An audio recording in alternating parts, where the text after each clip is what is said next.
죽어도 저 사람한테 저는 용서 절대 못해요.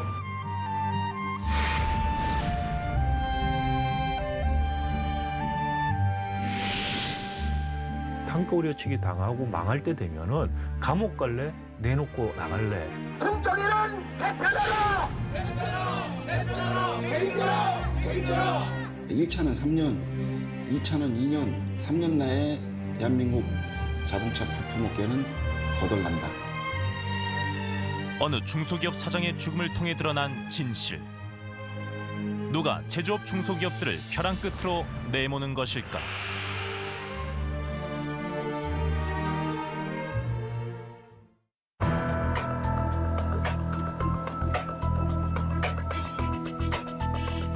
상식의 눈으로 진실을 추적하겠습니다.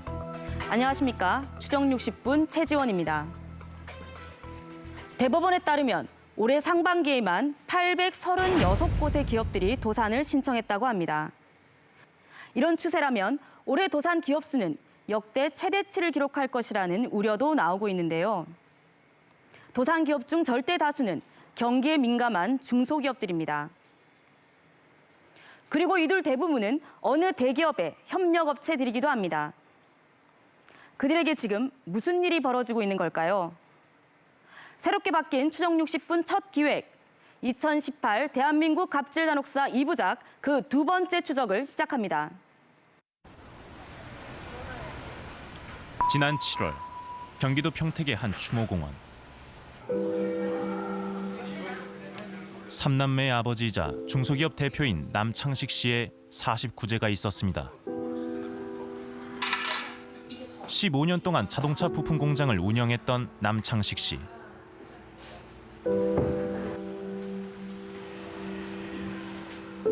그는 지난 5월 자신의 공장 앞에서 스스로 목숨을 끊었습니다. 우리 아빠 제발 좋은 데 가게 해주세요. 제발. 그동안 나도 같이 하느라고 밥도 제대로 못 해주고 했는데 내가 왜 당신 제사상을 차리냐고요. 밥상을 차려야지 내가 당신 왜 제사상을 차리게 만드냐고요. 도대체 이게 무슨 일이냐고요. 늘 든든한 버팀목이었던 한 가정의 갑작스런 죽음. 가족들은 여전히 믿어지지 않습니다. 아빠가 이렇게 이 정도까지 힘드신지 정말 생각도 못했어요. 상상도 못했어요. 저희를요 죽이려고 작정을 했어요. 저희를 완전히 짓밟고 죽이려고 완전히 배제시키려고. 그러지 않고는 이렇게 할 수가 없습니다. 아버지의 죽음은 자살이 아니라 사실상 타살이라고 주장하는 가족들. 대체 남창식 씨에게 무슨 일이 있었던 것일까? 남 씨는 죽기 전날까지 천안에서 자동차 부품 공장을 운영했습니다. 공장은 문을 닫았지만 매일 이곳을 지킨다는 아내 손미순 씨. 그냥 라인이 나오다 그대로 멈춰 있습니다. 그대로 흘러나오다가.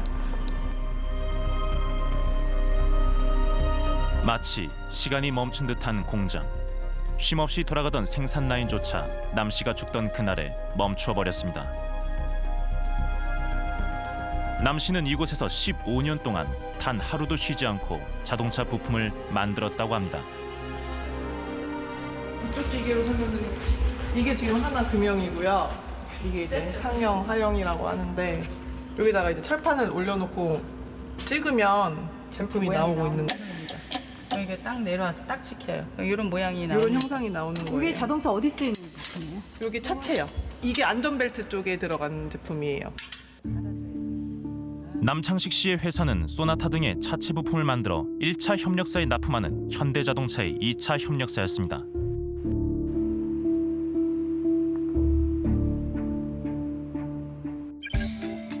자동차 제조업계는 대기업을 정점으로 하청에 재하청이 이어지는 다단계 피라미드 구조로 돌아갑니다.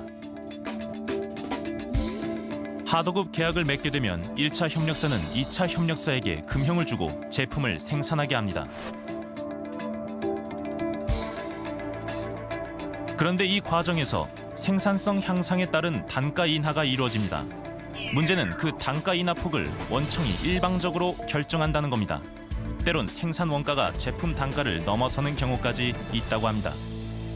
제가 아침에 8시에 일을 시작해요. 그래갖고 제가 저랑 사장님하고 새벽 4시까지도 해본 적이 있습니다. 그러면 그리고 3시간을 자고 나와요. 일만 했어요. 진짜 일만 했습니다. 그게 최근 3년 전부터 그랬습니다. 그만큼 더 힘들어졌기 때문에 그런 거고요. 해마다 오르는 인건비라도 줄이기 위해 5년 전부터는 아내와 딸까지 모두 공장에 나와 일했다는 가족. 하지만 적자는 계속됐습니다. 한때 우수 기업상까지 수상했던 건실한 기업이었지만 빚은 눈덩이처럼 불어났습니다. 그 재고를 맞춰서 하려면 정말 인건비가 맞지 않습니다. 밤늦게까지 일을 해야 되는데 그만한 인건비가 나오지가 않아요. 저희 아빠가 누차 항상 하셨던 말씀이 일을 하면 할수록 손해라고. 만들면 손해라는 거 있잖아요. 그렇기 때문에 적자가 가요. 손해인데 그렇다고 중지를 할 수가 없지 않습니까? 이거는 수렁이에요. 한번 발을 담그면 빼지를 못해요. 점점 들어갑니다. 밤낮 없이 일해도 벗어날 수 없었던 수렁. 남 씨가 남긴 수첩들엔 그 이유가 빼곡히 담겨 있었습니다. 골프 티켓 추가 요금. 1차 협력사와의 일들을 15년간 기록해온 남 씨. 골프 티켓을 요구하거나 술집 외상값을 정리해달라는 요청은 비일비재했고 자기 집 와이프 방에 TV가 없는 관계로 TV. 심지어 TV를 사달라는 요구까지 적혀 있었습니다. 부당한 요청들을 모두 들어줘야만 했던 남창식 사장. 그 중에서도 남 씨가 가장 힘들었던 건 소위 CR이라 불리는 일방적인 단가 인하였습니다. 생산 원가가 아무리 올라도 오히려 매년 제품의 단가는 깎였다는 겁니다. 이때가 아마 3,000원대 저기였을 겁니다. 저기 인건비가 4,000원 되고 5,000원 되고 계속 올라갔잖아요. 그건 우리하고 상관없어요. 전기세 계속 올라가죠. 산업연정이 비싸다 뭐 어쩌다 싸다 어쩌다 하죠. 올라가요. 저희 그거하고 단가하고 아무 상관없습니다. 적자가 쌓이면요, 그걸 빚으로 막는 거예요. 그럼 그 빚을 또 빚으로 막고 또 빚으로 막고 아니, 계속 그렇게 그러니까 CR이라는 게 연결을 해오는 거예요. 연결을 해오다가 저희도 더 이상 이제 버티다 못해서 사장님이 그런 요청을 드렸던 건데 1차 협력사의 갑질은 이뿐만이 아니었습니다. 제품 대금을 제때 주지 않는 일도 허다했다고 합니다. 경영이 어려워진 남 씨는 지난해 말 급기야 납품 중단까지 언급했습니다. 그리고 올 2월 그간의 손실액 일부를 1차 협력사로부터 지원받기로 합의했다고 합니다. 이걸로 만족을 하자 그랬어요. 8억 500이라는 돈입니다. 저희가 이걸로 하자. 연매출이 적을 때는 한 4, 50억에서 많을 때는 8, 90억까지 나왔는데요. 지금까지 했을 때 대충 CR 했던 거를 3% 정도로 평균 유지를 잡으면 1년에 손해본 금액이 1억이에요. 그럼 저희가 15년 동안 일을 했기 때문에 CR 부분에서 손해본 금액만 따져봤을 때는 15억이라는 돈은 손해를 본 거예요. 근데 그 이외에도 저희가 무수하게 손해를 본 금액이 많죠. 저희 사장님이 얼마를 요청을 하셨을지는 모르겠지만 8억 500이라는 돈은 저희가 지금까지 손해봤던 부분에 대해서 비교를 해봤을 때는 참 적은 돈이에요. 근데 이제 사장님은 그거에도 만족을 하자고 하셨던 거고 약 8억 원을 지원해주기로 약속했다는 1차 협력사. 실제로 2차례에 걸쳐 5억 원의 어음이 지급됐습니다. 그런데 갑자기 1차 협력사는 가진테크에게 발행했던 어음 중 일부를 피사 취부도 처리했습니다. 결국 자금 지원은 중단됐습니다. 문제인 알았어요. 그래갖고 저희가 부당하게 뭘 안 했을 때 아니면 뭐 납품을 하지 않았다거나 이렇게 부당한 사유가 있을 때는 그쪽에서 우리는 이 돈은 지급할 이유가 없다 하고 피사 취부도 처리를 하는 그런 시스템이 있더라고요. 이거는 이럴 수가 없는 건데 내 20년 넘는 내 은행 생활에 이런 제도가 있는 건 알지만 이거를 활용한 건 처음 봤다 그러면서 하고 뭐 일이 있으니까 저희한테 대뜸 문제 오는 거예요. 은행에서요. 그래서 사장님이 그래서 5월 10일 날 내려가셨어요. 본사에. 곧바로 1차 협력사를 찾아갔다는 남창식 사장. 하지만 그는 끝내 담당자와 통화조차 할 수 없었습니다.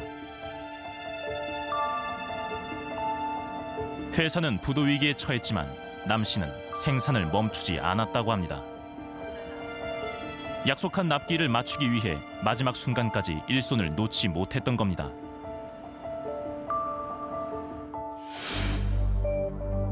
그런데 그 무렵 더 충격적인 소식이 들려왔습니다.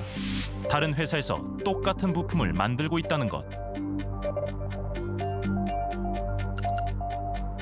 제조업계에서 1차 협력사는 2차 협력사에게 금형을 주고 2차 협력사는 그 금형을 이용해 제품을 생산, 제공하는 일종의 상호 독점 관계입니다.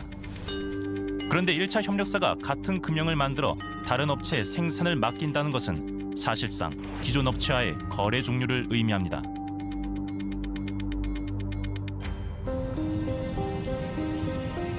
제품을 찍어내는 틀인 금형은 제작이 까다로워 복제가 어렵다고 합니다. 우리는 남 씨가 보유했던 금형을 복제했다는 업체를 찾았습니다.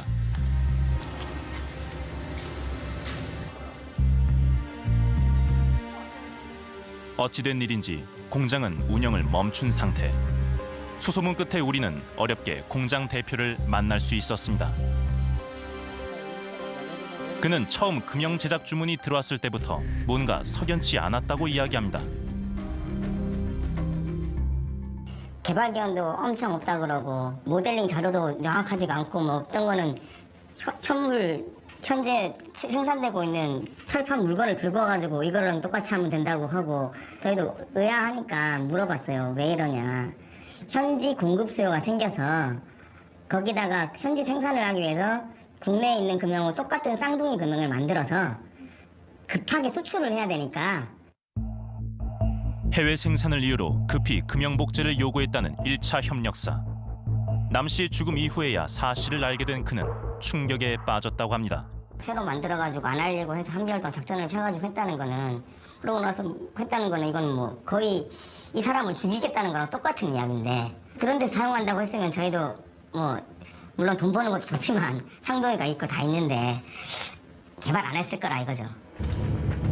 그렇다면 왜 1차 협력사는 금형까지 복제해가며 업체를 바꾼 것일까? 1차 협력사의 입장을 들어봤습니다. 저희 서울 KBS에서 나왔는데요.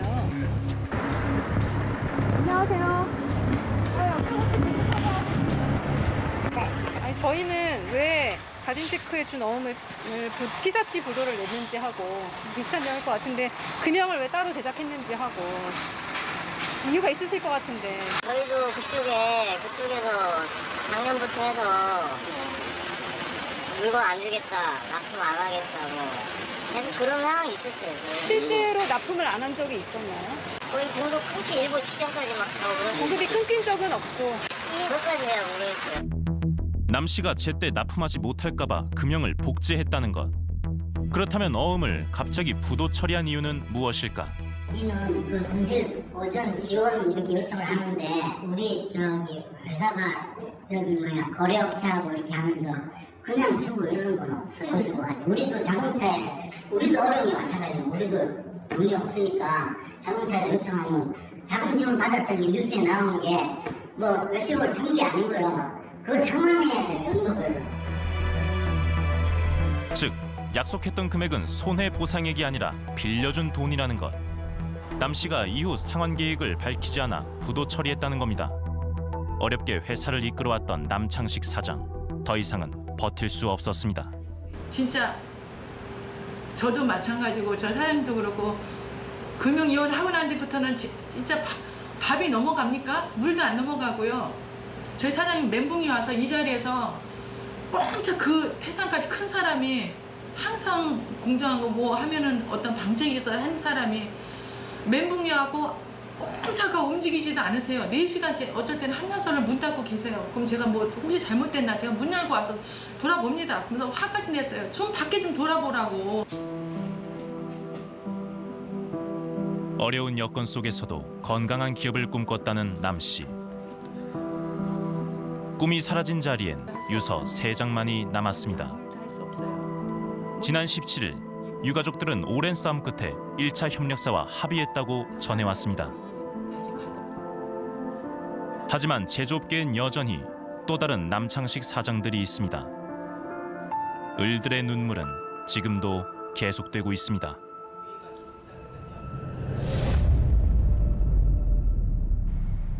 우리는 흔히 강자와 약자의 관계를 갑과 을이라고 합니다. 고 남창식 사장이 지난 15년간 써내려간 수첩에는 갑 앞에서 힘없이 당할 수밖에 없는 을들의 삶이 고스란히 적혀 있었는데요. 사실 하청업체들이 원청인 대기업의 불공정 관행에 대해 밝히는 것은 결코 쉬운 일이 아니라고 합니다. 부당함을 말하는 순간 일거리를 빼앗기고 저항하는 순간 도산한다는 하청업체들. 제조업계 을들이 처한 현실은 상상 그 이상이었습니다. 지난 4월 천안의 한 공장 CCTV에 이상한 장면이 포착됩니다. 아무도 없는 공장에 차량 한 대가 들어오고 잠시 후 CCTV 카메라 방향을 돌리는 남자.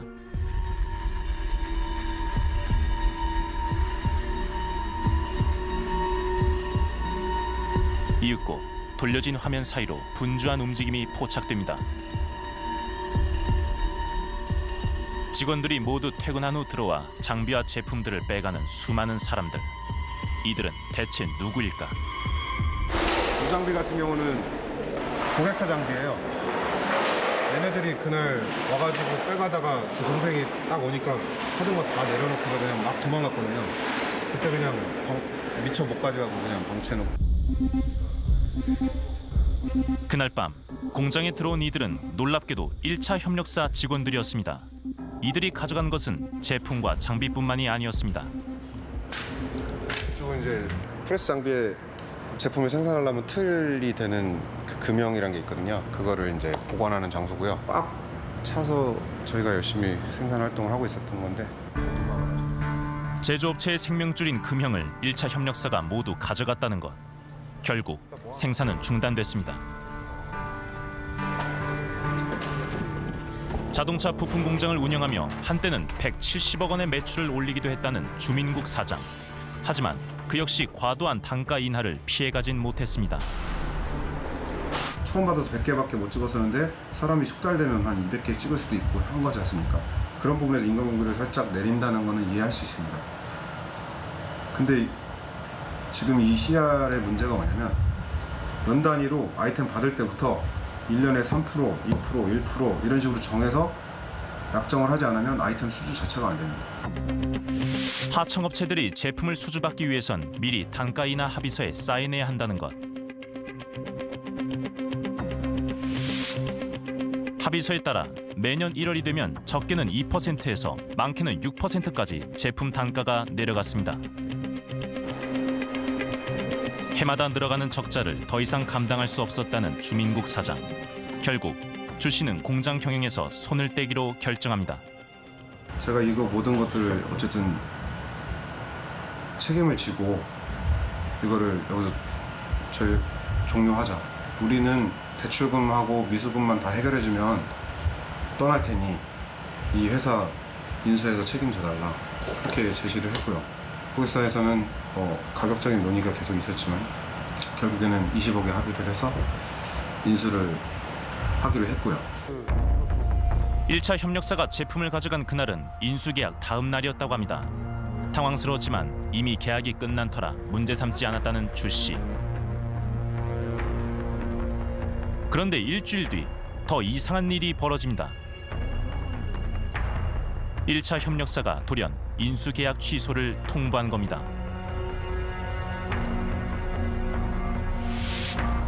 재무제표상의 자산과 공장의 실제 자산이 57억 이상 차이가 났기 때문에 사기로 맺어진 계약이라는 것. 이미 금형은 가져간 뒤였습니다. 이 사람들은 우리가 평소에 우리 현금 흐름부터 해서 저희가 전도자금 요청할 때 저희 회사 상황을 상세히 다 보고를 하라고 해서 다 했기 때문에 저희 회사 상황은 손바닥 보듯이 다 알고 있었고요. 저희 장비 현황 다 알고 있었습니다. 제품 재고 현황 다 알고 있었고요.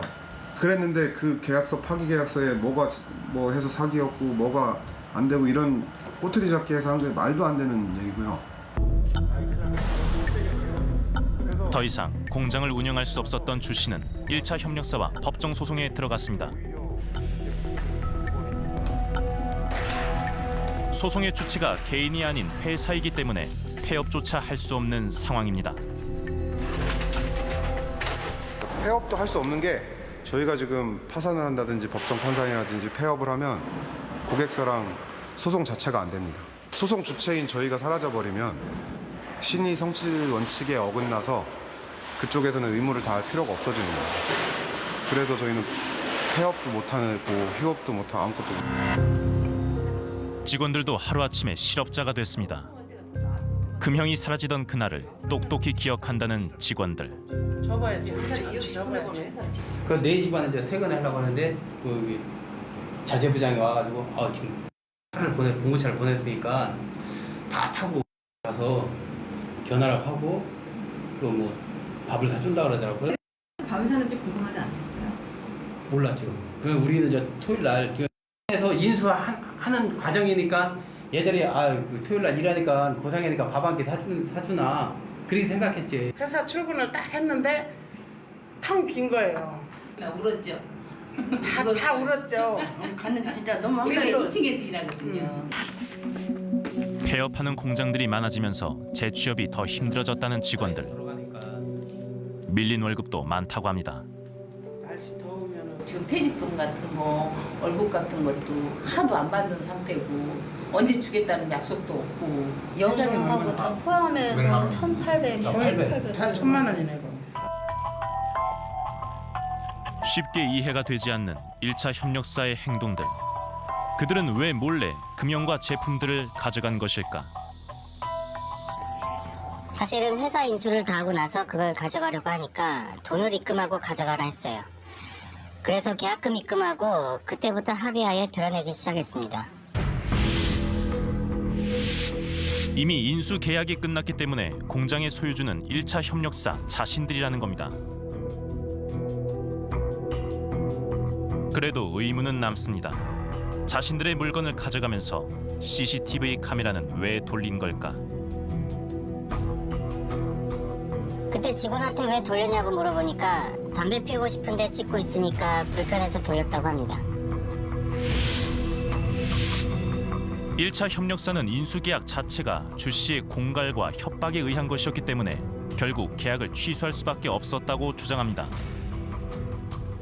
하고 싶지 않은데 사실 우리가 OEM으로 공급을 하다 보니까 2차 협력사에서 만약 물건을 안 주면 결국 우리는 다른 데서 조달을 받아야 하거든요.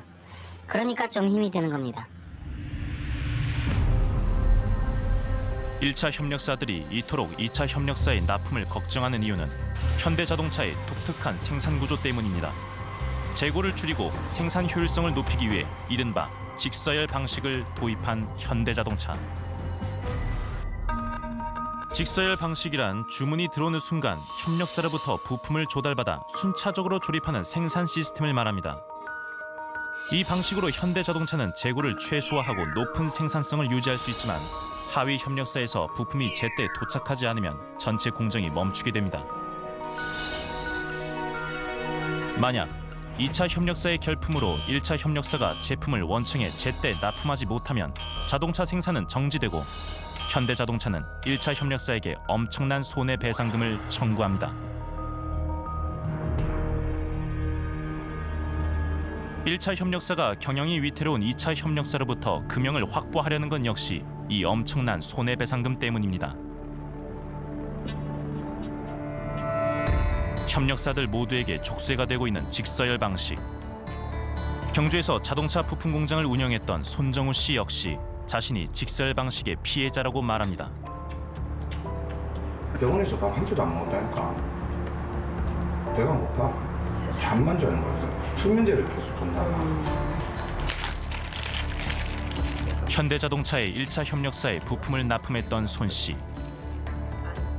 지난해 5월 24년 된 자신의 회사를 부도 처리했습니다. 그날 이후 수면제 없이는 잠을 잘 수 없다는 손정우 씨. 남들은 뭐 어려운 회사 정리해서 기분 좋겠다 뭐 이렇게 뭐 그렇게 유언비어 들리던데 24년 된 회사를 정리해서 기분 좋은 사람은 없죠. 또 아들인 제가 정리를 다 했는데 막 그런 죄책감도 오고 그다음에 맨날 일했다가 이제 하는 일이 없어지잖아요. 공황작용하고 막 이런 게 정말 많이 왔었어요. 근데 자식들만 없었으면 전 벌써 갔을 거예요. 1993년 손 씨의 아버지가 창업한 자동차 부품 공장. 한때 경주를 대표하던 중소기업이었지만 적자에 허덕이다 1차 협력사에 회사를 매각하기로 결정했습니다. 정부에 잘해보려고 했는데 아무도 안 도와줘. 다음 생에 혹시 우리가 만난다면 대기업에 생각하지. 그래서 계약 당시에도 내가 몇 억 까면 안 되냐고 물어봤어요. 50억이 너무 높으면 금액을 조정 가능하다라고 그때 얘기를 했었어요. 눈 하나 깜빡 안 하더라고. 진짜 둘이 이래 쳐다봐. 저기 미쳤나? 왜 갑자기 돈을 깎는다 그러지? 보통 계약을 했을 때 이게 정당하지 않은 계약이라 그러면 금액을 까는 게 정상적이지 않습니까? 금액을 내고 하는 게 28일에 다 납품하고 있는데 안 있어요. 그냥 다 준대. 50억이 너무 많으면 내가 금액을 깎아주겠다. 네, 2, 3억도 해줄 수도 있고 얘기를 해봐라. 둘 다 이렇게 진짜 둘 다 동시에 됐고요. 사인합시다. 이렇게. 계약 당시 손 씨가 제시한 매매 금액을 흔쾌히 받아들였다는 1차 협력사. 하지만 4일 후 계약은 파악이 됩니다. 그리고 2주 뒤 손 씨는 검찰에 소환됐습니다. 1차 협력사가 손 씨를 고소한 것. 손 씨의 협박 때문에 공장 인수 계약을 맺었다는 겁니다. 결국 지난 7월 법원은 손 씨에게 징역 3년에 집행유예 4년, 벌금 1억 원의 실형을 선고했습니다. 재판부는 손 씨가 1차 협력사와 대등한 관계에서 협상하기가 어렵다는 점은 인정했습니다. 하지만 이러한 직설 생산 구조에선 부품 공급 중단을 협상 카드로 내세울 경우 1차 협력사를 협박할 수 있는 무기가 된다고 판단했습니다. 직설 방식이 누구를 위한 겁니까? 현대자동차를 위해서 현대자동차가 만든 거예요. 자기네들 재고 줄이려고. 우리가 재고는 우리가 갖고 있어야 돼요. 왜? 얘네들은 언제 오더를 뭘 줄지 모르니까. 뭐 자기네들 우리는 전산으로 잡혀 있어서 이거 몇 개 일주일 전에 줍니다. 다 거짓말이에요. 맨날 박힙니다. 오더가. 자기네들 파업할 때는 자기네들도 협상하려고 파업하는 거잖아요. 그럴 때는 우리는 생산 못하면 우리는 그냥 가만히 있어야 되는 거고, 우리가 힘들어서 납품 좀 못하겠다면 직설 방식에서 분당 120만 원의 클레임을 때립니까? 이 직설 방식 이게 잘못된 거 아닌가요? 또 다른 손 씨는 이 판결이 업계에 대한 이해 부족 때문이라고 토로합니다. 재밌는 얘기 해드릴까요? 태풍 왔었어요. 태풍이면 칠봉도 다 막힙니다. 전화 옵니다. 납품 안 하나? 아, 지금 태풍이 와서 회사 전기도 끊기고 좀 이런 상황입니다. 뭐라는지 알아요? 난 모르겠고 니는 결분 처리돼. 끊어.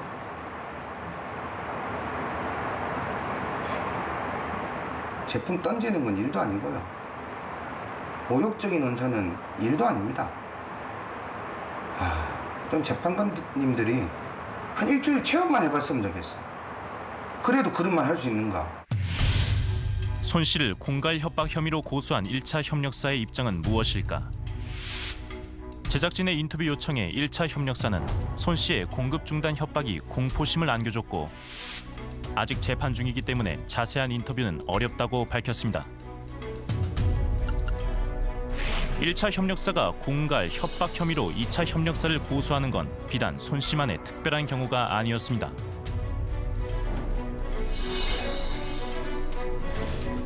최근에 있었던 여러 재판에서 재판부는 직설 방식을 이유로 1차 협력사에 손을 들어줬고 2차 협력사 대표에겐 무거운 실형이 선고됐습니다.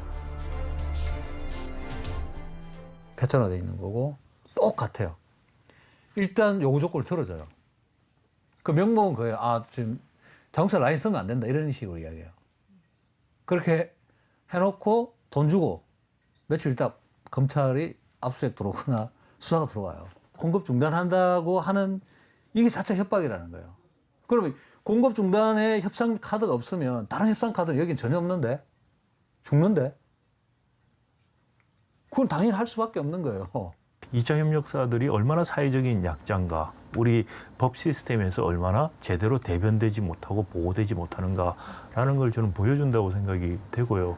만약에 대법원이나 이런 데서 판례로 굳어진다면은 이건 어떤 함의를 주냐면은 2차 협력 업체들이 단가 우려치기 당하고 망할 때 되면은 다 바치고 그냥 나가라는, 감옥 갈래? 내놓고 나갈래? 라고 이야기할 수 있도록 우리 사법기관이, 국가가 도와주는 게 된다는 거죠. 현대자동차가 재고를 줄이고 효율성을 높이기 위해 도입한 직서열 방식. 하지만 재고와 결품에 대한 부담은 오롯이 협력업체들이 떠안게 되고, 이것은 1, 2차 협력사들의 심각한 갈등으로 이어지고 있습니다.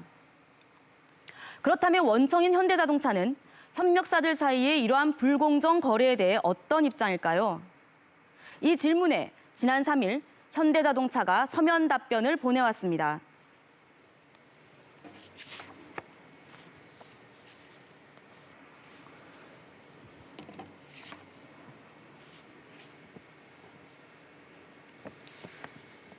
현대자동차는 경영간섭 금지 조항 때문에 협력사 사이에 개입할 수 없다며 이 모든 것은 협력사들 사이의 문제라고 했습니다. 또한 현대자동차는 협력사들에게 단가 인하를 강요하고 있지 않으며 상생과 협력을 위해 많은 노력을 하고 있다고 전해왔습니다. 하지만 우리가 만난 2차 협력사들의 주장은 달랐습니다. 결국 단가는 원청인 현대자동차에서 정해주는 것이고, 협력사 사정을 손바닥 보듯 잘 알고 있는 대기업에서 이런 문제에 대해 모를 리 없다는 겁니다. 열심히 일해도 빚만 늘어가는 현실. 결국 벼랑 끝에 몰린 을들은 생존을 건 싸움을 시작합니다. 하지만 그마저 쉽지 않습니다.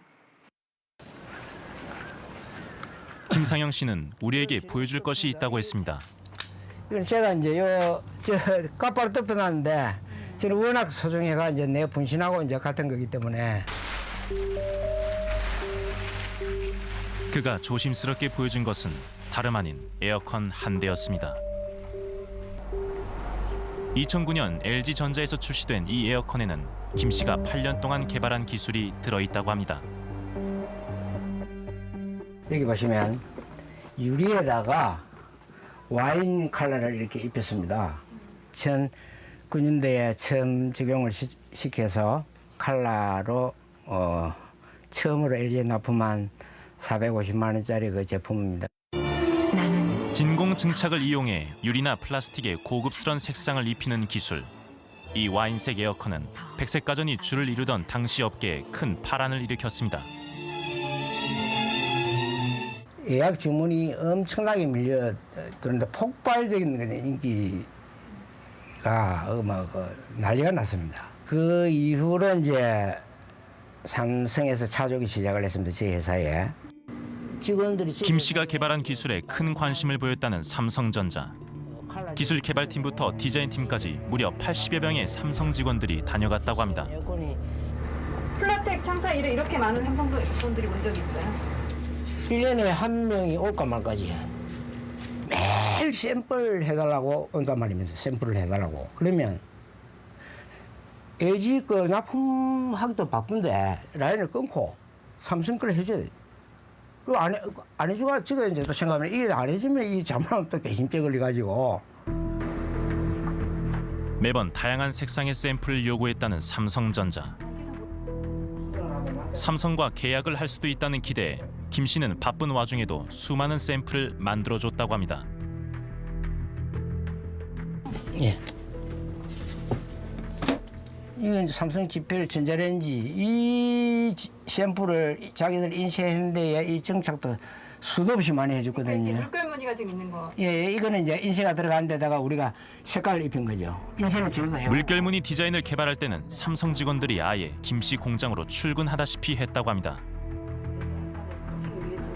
당신들이 이거를 보여주고 우리 요구하는 걸 해줘야 물량을 발주를 한다. 발주를 하는데 이걸 당신들이 안 보여주고 어떻게 저희들이 발주를 하나? 그 나오는 거 현장에 어떻게 들어가고 제품이 어떻게 나오며 제대로 이제 제품이 나오는지 그런 부분을 봐야 될 거 아니냐. 제작 현장을 보여주고 싶진 않았지만 삼성의 컬러 제품을 납품하고 싶다는 생각에 거절할 수 없었다는 김 씨. 그러던 어느 날 뜻밖의 소식이 들려왔습니다.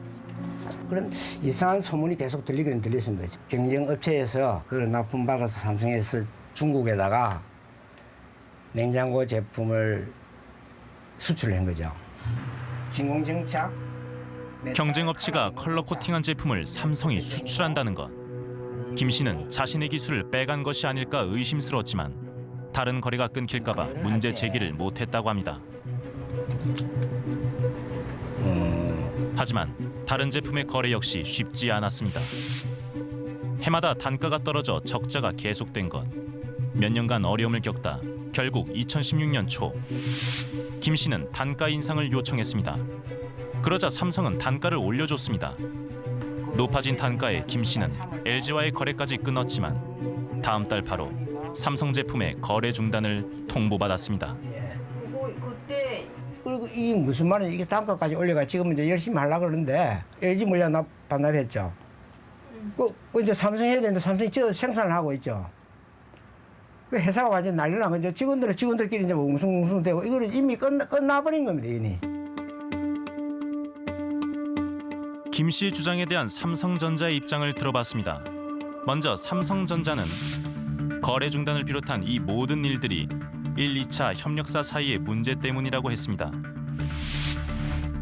또한 삼성은 김 씨 기술을 탈취한 것이 아니며 공장에 직원을 파견한 것은 새로운 디자인 개발을 위한 협업을 진행한 것이라고 밝혔습니다.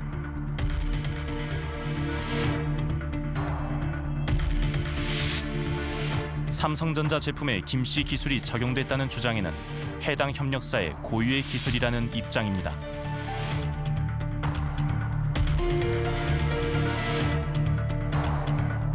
양측의 주장이 엇갈리는 가운데 지난해 8월 김 씨는 하도급법 위반 혐의로 삼성전자를 공정거래위원회에 신고했습니다. 하지만 1년 만에 나온 심사 결과는 삼성전자의 무혐의, 기술 유용 혐의를 적용할 수 있는 신고 기간이 지났다는 이유였습니다. 그러니까 정말 제가 기가 차고 이걸 가지고 나중에 결국 3년이 지났다 그러고 어떤 정확한 서류상에 표기도 없이 뭐 조정 대상이 아니다고 도장 딱 찍어버리고 통보해버리고, 아까 또 뒤에는 보면은 자기가 기각을 시켜놓고 혐의 없음 해놓고 통보도 안 하고 자기만 서류를 가 있고. 답답한 마음에 변호사를 찾은 김상영 씨. 법적으로 책임 소재를 가리는 것이 가능한지 알아봤습니다. 형법상의 죄명이 찾아보면 만만치가 않아요. 결국에는 공정거래법 위반으로 가면 전속 고발권이 공정거래위원회에 있기 때문에 따로 형사 고발하는 게 이제 업무방해를 한번 생각해봤거든요. 근데 업무방해는 그 기술 탈취한 거는 거의 업무방해 요건이 아니에요. 취재 당시 하도급 간 불공정 거래에 대한 고발은 오직 공정위만이 할 수 있었습니다. 지난달 공정위는 전속 고발건의 일부를 폐지했지만 법적 소송 역시 만만치 않습니다. 자기 사업이거나 하도급업자의 고용 피용인이기 때문에 나는 삼성 난 몰라. 이렇게 해서 항상 중요한 건 다 빼놓고 도망간 수법을 여기도 썼다는 거야. 1차 밴더, 2차 밴더 해가지고 지네가 직접 다 거래하면서 2차 밴더 이용해서 이렇게 한 거. 이래가지고 모르고 이래가지고 하청에 재하청이 이어지는 제조업계 특성상 원청인 대기업과의 불공정 거래를 밝히는 것은 더욱 어렵다는 것. 김상영 씨는 삼성전자를 상대로 법적 소송을 준비 중입니다. 하지만 작은 2차 협력사가 대기업을 상대로 한 싸움은 결코 쉽지 않아 보입니다. 우리 기술을 갖고 너네가 딴 데 가서 쓰고 있는지를 증명을 우리 보고 하라고는 못 하거든요. 그런데 그거를 그러니까 잘해줘야 될 게 공정거래위원회라고요. 그래서 공정거래가 보다 적극적으로 나서서 그거를 경제검찰이니까 딴 데 쓰고 있으면 너네 그 기술 한번 가져와. 어떻게 개발한 거야? 요거 아니면 뭐야? 그거를 갖다 딱 부러지게 조사를 해주는 게 국가기관이 할 일인 거예요. 그래서 특히 이렇게 강자와 약자 사이 이런 문제가 발생했을 때는 국가가 적극적으로 나서서 그걸 조사해가지고 그 강자로 하여금 그걸 입증을 하게 만들어야 되는 거죠. 삼성전자는 우리에게 비록 비슷한 제품처럼 보이지만 다른 협력사의 기술을 적용했으니 법적으로 아무런 문제가 없다고 밝혔습니다. 하지만 삼성전자에서 수많은 직원들이 생산 현장을 다녀갔다면 글쎄요, 여러분은 어떻게 생각하십니까? 아마 김상영 씨 입장에선 혹시나 자신만의 노하우가 알려진 건 아닐까 충분히 의심스러웠을 겁니다. 그럼에도 그가 삼성전자를 공정거래위원회에 신고하기까지는 무려 6년이라는 시간이 걸렸는데요. 혹시라도 삼성과 거래가 끊어질 것을 걱정했기 때문입니다. 사실 작은 기업이 대기업을 공정위에 신고한다는 것은 폐업을 각오한 마지막 선택이라고 합니다. 그런데 이렇듯 체급이 다른 두 선수가 링 위에서 만났을 때 더욱 공정해야 할 심판이 제대로 역할을 하지 않는다면 어떻게 될까요? 지난달 20일 공정거래위원회 앞에서 시위가 있었습니다. 스스로를 을이라 부르는 사람들. 공정위를 비판하는 이들은 대부분 중소기업 대표들이었습니다. 24시간을 뛰어다녀도 가족을 먹여 살리기 어려운 단가로 일하게 하고 공정위가 감시의 눈을 부릅떴다면 결코 있을 수 없는 일이었습니다. 공정위는 해편하라! 해편하라! 책임져라! 얼굴에 보통은 외면하고 당신들이 그게 공정거래위원회 소속입니까? 대한민국 불공정위원회 소속이지. 이들은 공정거래위원회가 더 이상 을의 편이 아니라며 공정위의 변화를 촉구하는 시민단체를 발족했습니다. 이곳에서 만난 이재만 씨. 그 역시 공정위에 크게 실망한 경험이 있다고 합니다. 3차에 걸쳐서 신고를 했는데 신고할 때마다 뭐 서면 조사도 한 번 없고 현장 확인도 한 번 없고 대질 조사 한 번도 없이 일정 기간 후에 공정위가 내리는 답변은 무혐의 심의 종료다 이거예요. 한때 번듯한 공장을 운영했다는 이 씨. 현대자동차의 2차 협력사였습니다. 이 씨의 회사 역시 1차 협력사의 무리한 단가 인하에 무너지고 말았다고 합니다. 단가 인하 및 각종 비용 부담으로 인한 손해액만 무려 180억 원. 이 씨는 1차 협력사를 공정위에 신고했습니다. 공정위가 이걸 갖다 심의 종료해가지고 덮어버린 사건이기 때문에 저희들이 한테 뭐라고 얘기를 할 수가 없어요. 그렇잖아요. 그러니까 우리는 공정위하고 늘어지는 거예요. 공정위한테. 관련된 사건 조사 보고서를 받아보셨어요? 절대 안 보여줍니다. 공정한 시장 경제의 파수꾼이라던 공정거래위원회는 왜 신뢰를 잃어버린 것일까? 우리는 수소문 끝에 이재만 씨 사건을 담당했던 공정위 전직 사무관을 만날 수 있었습니다. 10년 넘게 하도급과에서 근무했다는 그는 이 씨의 사건을 분명하게 기억하고 있었습니다. 조사는 이제 돼요. 그런 사건 같은 경우는 가장 이렇게 효과적인 방법은 대질심을 하는 거거든요. 양쪽 다 불러놓고 이렇게 당사자 앞에 놓고는 거짓말할 사람 별로 없습니다. 99% 사실들 다 이야기합니다. 대질심을 해야 되는데 대질심을 한 번도 안 했더라고요. 그래가지고 안 되겠다. 이 사건은 저렴해서 원점에 다시 조사해야 되겠다. 개선의 정의 대질 신문은 물론 직접 공장까지 방문하며 다시 조사했다는 전직 사무관. 불공정 거래에 대한 명백한 증거들도 발견했다고 합니다. 조사관일 당시 그는 이 씨의 납품 단가가 경쟁 업체에 반밖에 되지 않았으며 적정 단가보다 31%나 낮아 적자 경영의 원인이 되고 있다고 지적했습니다. 재조사 끝에 김 씨는 1차 협력사가 하도급법을 위반했다고 판단했지만 최종 심사 결과는 무혐의였습니다. 심의 종료 사유는 뭐라고 알고 계세요? 뭐 심리적 사유야 뭐 증거가 부족하다, 뭐 사실관계가 확인이 안 된다, 뭐 그런 거죠 뭐. 근데 이번적으로 제가 증거를 올린 그 주요 부분을 다 뺐어요. 심의 종료 그 검토 보고서 보면. 이게 왜 그렇다 생각하는 이유가 있으실 거잖아요. 그건 결국은 이제 그쪽에 이제 어떤 그 그쪽에 어떤 오배들도 가 있고 그러니까 그런 거 아니겠나. 우리는 최근 4년 동안 공정거래위원회의 하도급법 신고 처리 결과를 살펴봤습니다. 총 7,200여 건의 신고 건수 중 무려 87% 이상이 심의 종료됐습니다. 그것도 예를 들어 1차에서 사건을 갖다가 묻었다. 그 묻은 사람이 그럼 위에서 좀 고위 간부다. 그럼 거기 다시 재신고되면 이 사람 가만히 있겠습니까? 결국은 재신고 여기 심사 이렇게 하는데 영향을 미치겠습니까? 그거 덮어. 그러면 파통권이 없어질 거는 거예요, 사건은. 그럼 그 사람은 어디가 할 사람도 하나도 없는 거예요. 하도급에 공정에 신고할 데 없으니까. 그럼 다른 데 가는 검찰에 경찰에 신고 가면 또 가능성이 있거든요. 다른 기관이 없어 또 경쟁이 되니까. 그럼 한 군데 개선이 계속 이렇게 덮이는 거예요. 그런데 최근 공정위가 퇴직자들의 재취업을 위해 경력을 관리해줬다는 정황이 드러났습니다. 입수한 문서에 따르면 공정위 퇴직자 47명 중 무려 41명이 대기업으로 재취업했습니다.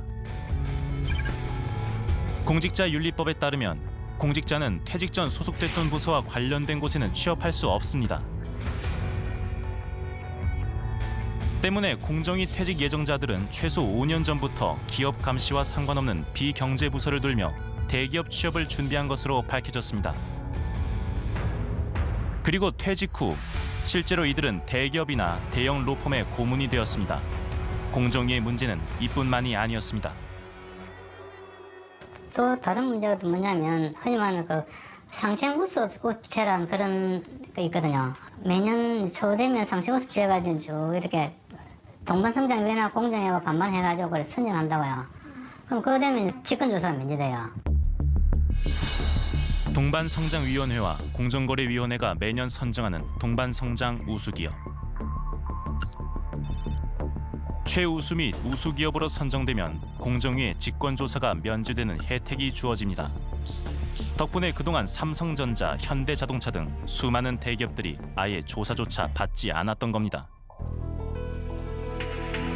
대기업들이 대거 선정되는 이유는 우수업체 선정 기준에 법률 위반 건수가 포함되기 때문입니다. 법률 위반을만 했는지 최종 그런 건수로 볼 텐데 법률 위반이라는 것은 나중에 패소한 것만 셀 거 아니에요. 근데 그 과정에서 포기한 경우도 있을 거고 아예 신고를 안 한 경우도 있을 테고 신고했다가 위험하게 끝난 경우도 있을 테고 그런 허점을 보완하지 않으면 소위 동반성장위원회가 주는 평가 상이라는 게 허점이 있는 게 아마 밑바닥에 중소기업인들 웃고 있을 거 아니에요.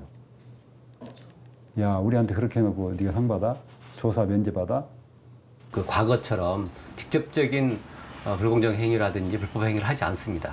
대신에 1차 하도급 이런 협력업체라고 하는 기업들인데 이 기업들과는 적게는 한 10년, 길게는 한 30년 함께 해오기 때문에 서로가 서로를 알아요.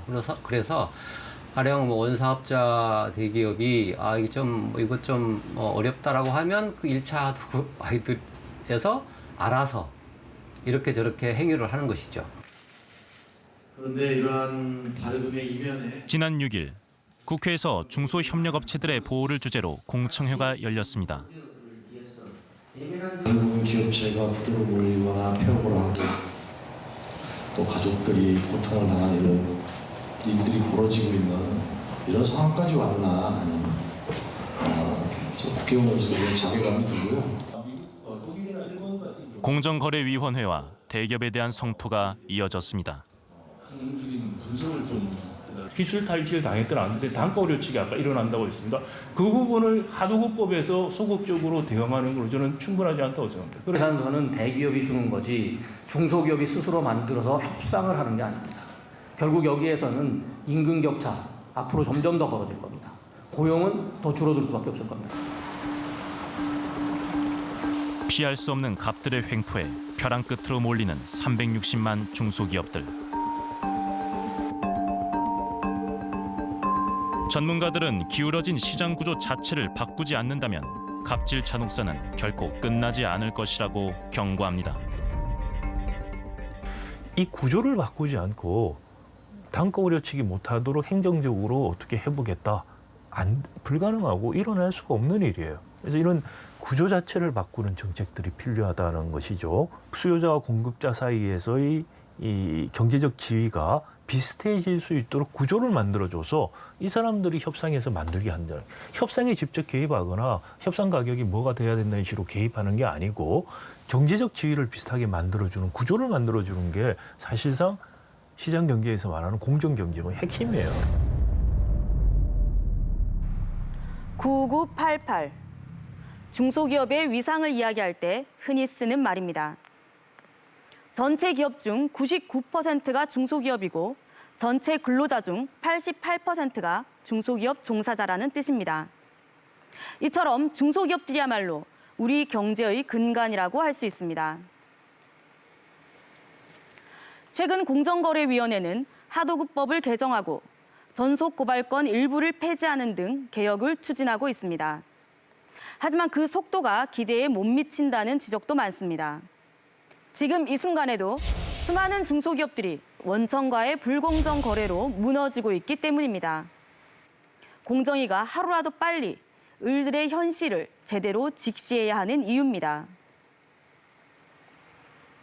추정 60분은 지난 14일 현대판 소장농 자영업자의 눈물편에서 상가임대차 보호법 개정을 촉구한 바 있습니다. 그리고 지난 20일 정기국회에서 임차인의 계약갱신 청구권 기간을 현행 5년에서 10년으로 연장하는 상가임대차 보호법 개정안이 통과됐습니다. 이 개정안이 모든 문제를 해결할 수는 없겠지만 자영업자들의 눈물을 조금이나마 닦아줄 수 있기를 바랍니다. 저희는 앞으로도 진실을 향한 끈질긴 추적을 멈추지 않겠습니다.